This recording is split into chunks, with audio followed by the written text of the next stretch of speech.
Bonjour à tous, aujourd'hui nous allons parler de mes résultats du bac.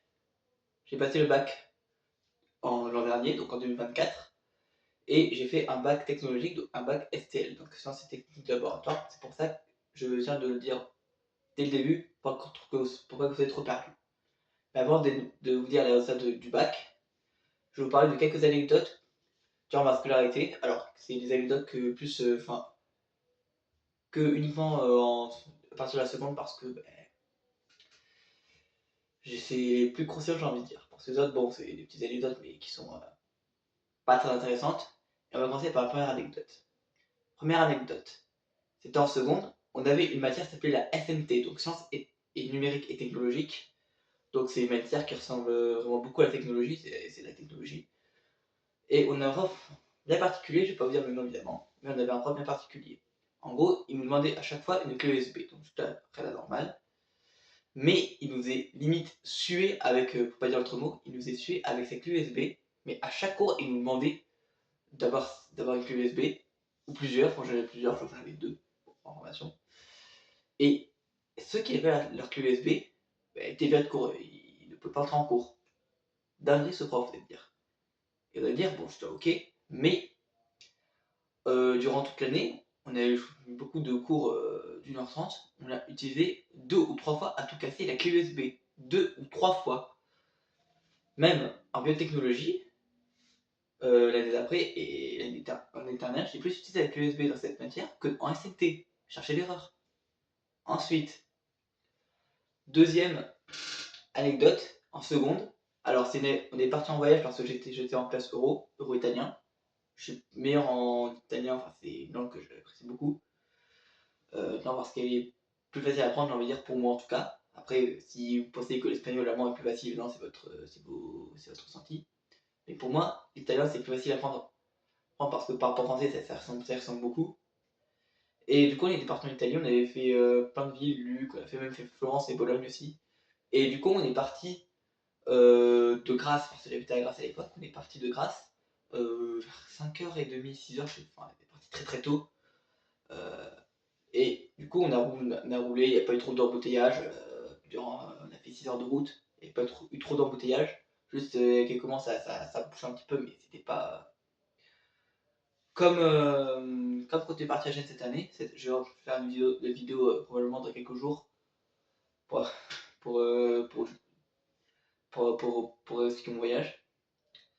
Mais on s'est arrêté sur un aire d'autoroute en Italie. Alors, bon, je suis là, ok. On arrive et moi j'avais envie de m'acheter, j'avais de l'argent, j'avais envie de m'acheter quelques gâteaux. Donc c'est des Baioki que j'avais envie de m'acheter. Alors les Baioki, pour ceux qui ne savent pas, c'est des biscuits italiens. C'est un peu comme des Oreos, sauf qu'il n'y a pas de lait. Enfin, il y a du chocolat, mais c'est du chocolat qui est à l'intérieur de gâteaux. Et c'est des biscuits donc, italiens. Et je voulais en acheter. Et tenez-vous bien, un paquet de Baioki, de 6 Baioki, sur cette aire d'autoroute, ça a coûté près de 12 euros. 11,80 € pour être très précis. 11,80 € le paquet de Baioki. C'est pas une blague. Et je me suis dit, ah ouais, d'accord. Donc c'est hyper cher sur cette aire d'autoroute. Je sais pas, c'est pas comme ça dans toute l'Italie. Hein.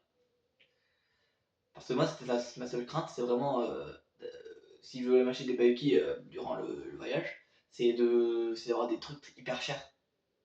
Et c'est pas tout parce que l'huître d'essence, je veux bien qu'il y ait l'inflation, mais par tonalité, c'était à l'époque aux alentours de 1,60 €, 1,70 €.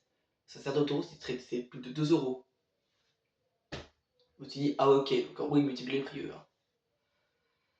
Je sais pas quel. Alors, au début, je me suis dit, mais en fait, l'Italie, c'est beaucoup plus cher qu'en France, en fait. Et en fait, non, c'est sur cette aire d'autoroute que c'était très très cher, quoi. Ils ont abusé clairement sur les prix. Et ensuite, troisième anecdote. Alors, c'est une anecdote beaucoup plus chill. Faut savoir que, comme je dis, j'ai été en FIA 7, donc en première. Alors, j'ai pas pu continuer la classe européenne parce que c'était pas possible. Mais, faut savoir que en première, on était 13 en tout dans la salle, dans la classe. 13. Et en terminale, il y en a beaucoup qui sont partis entre temps. On n'était plus que 9. Donc, il y a des gars qui sont partis.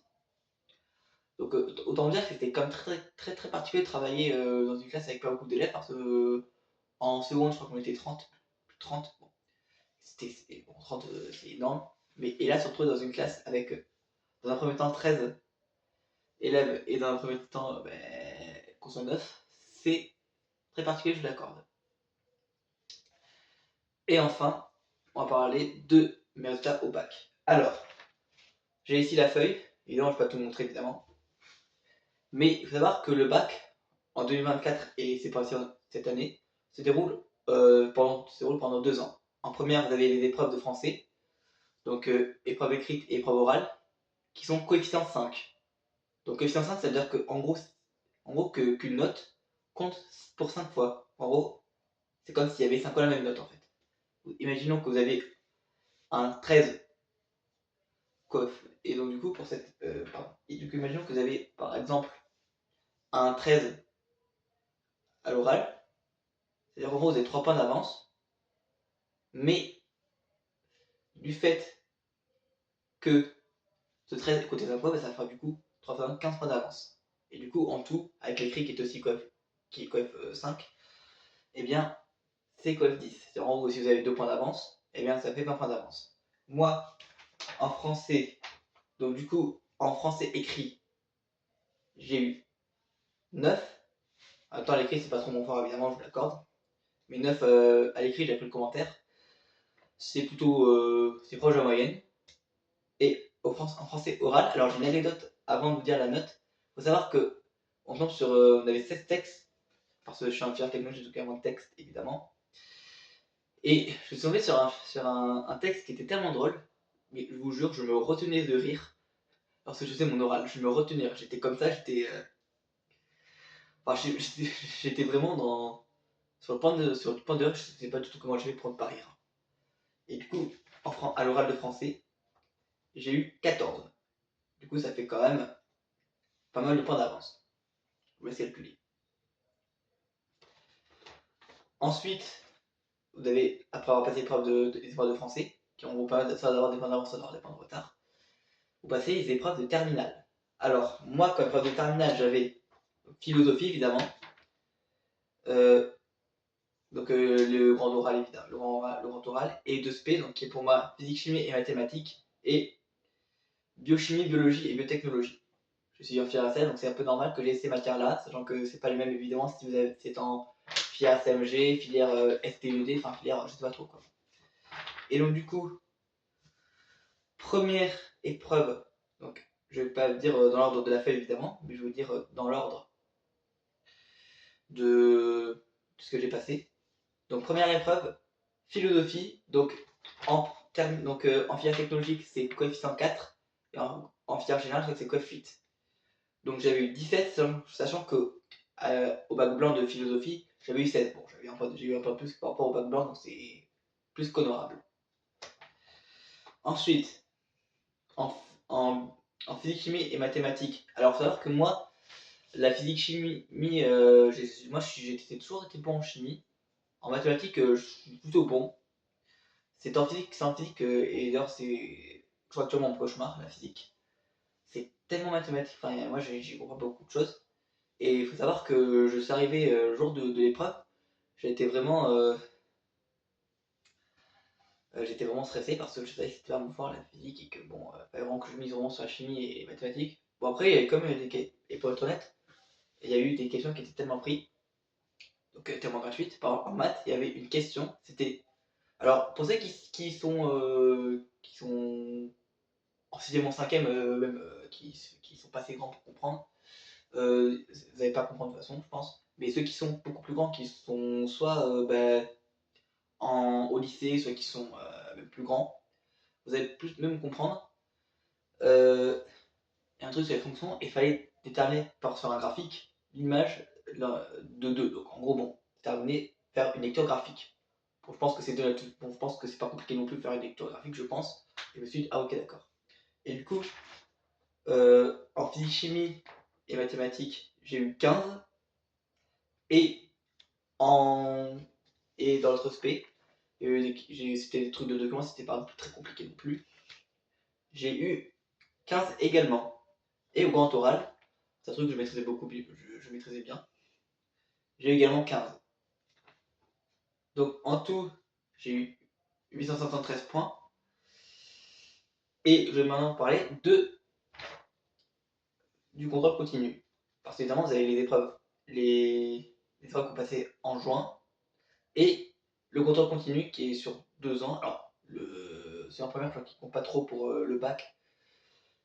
Et c'est internet, celui qui compte beaucoup. Alors, j'ai eu. Alors, en première. Alors, en histoire géo, je vais vous dire tout ça. En première, bon, j'avais eu 14 ans, ok. Donc, voilà, bon. Et j'avais eu 13 en enseignement moral et civique, donc en MC. En LV anglais, j'avais eu 12,40. En italien, j'avais eu 15. En mathématiques, j'ai eu 15,30. Alors, sport, ça se fait en terminale, donc bon, ils ont rien mis. Et puis vraiment, en biochimie, j'ai eu 12,70. Ensuite, pour ce qui est de la terminale, j'ai eu 17,30 en histoire géo, donc c'est beaucoup mieux qu'en première. En enseignement moral et civique, j'ai eu 18. En LV1 anglais, j'ai eu 11,90, donc j'ai eu presque 12. En italien, j'ai eu 15,30. En maths, j'ai eu 16,60. Alors ça, j'ai pas vu les télénotes quand j'ai eu la feuille. Mais je suis quand même plutôt content d'avoir eu 16,60 en mathématiques. Sachant que c'est quand même une matière qui n'est pas pour moi compliquée. Je sais que pour beaucoup d'entre vous, dites-moi si vous êtes bon en mathématiques ou pas.